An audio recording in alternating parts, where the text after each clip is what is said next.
السلام عليكم. كي دايرين؟ لاباس عليكم؟ اليوم ان شاء الله بغيت نحضر معكم البغرير اللي كيجي ناجح 100%، وكنتمنى يعجبكم. اذا عجبكم الفيديو اشتركوا في القناه وفعلوا الجرس باش يوصلكم الجديد ديالنا ان شاء الله. في المقادير عندي 3 الكيسان ديال السميده رقيقه، عندي كاس ديال الدقيق الفورس، عندي معلقه كبيره عامره ديال الخميره بالخبز، عندي 2 خميرات ديال الحلوى، عندي معلقه صغيره د الملحه، عندي الماء دافي. بسم الله على بركه الله. غنغربل السميد،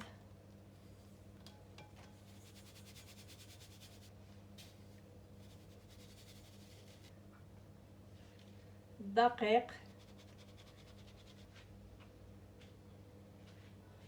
عندي 2 ديال الخمارات،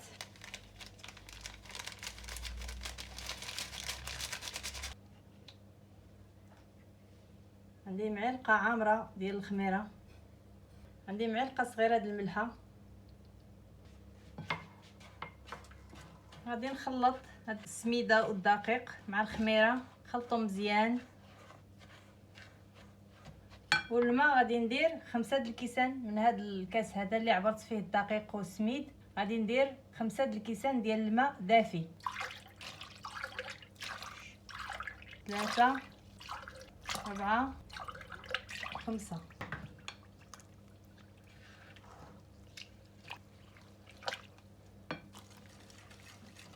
غادي نخلط مزيان.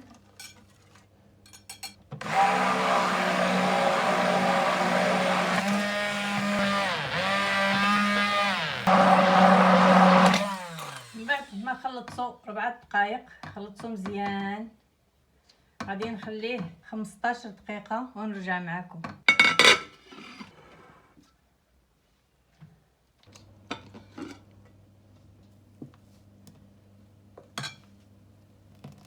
من بعد ما ارتاح 15 دقيقه دابا غنطيبو معكم ان شاء الله.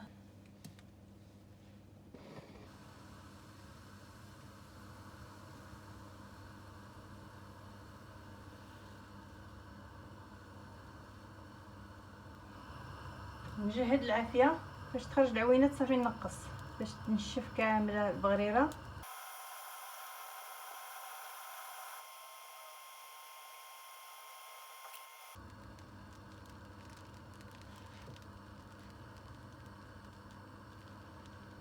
كي محمره هي كتنشف، كيبقاش فيها العجين الفوق، كنحيدها، كنبردها بشويه د الماء.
غير كتنشف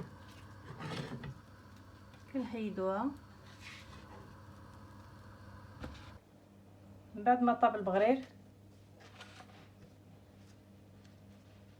وهذا جا ناجح، جا محمر.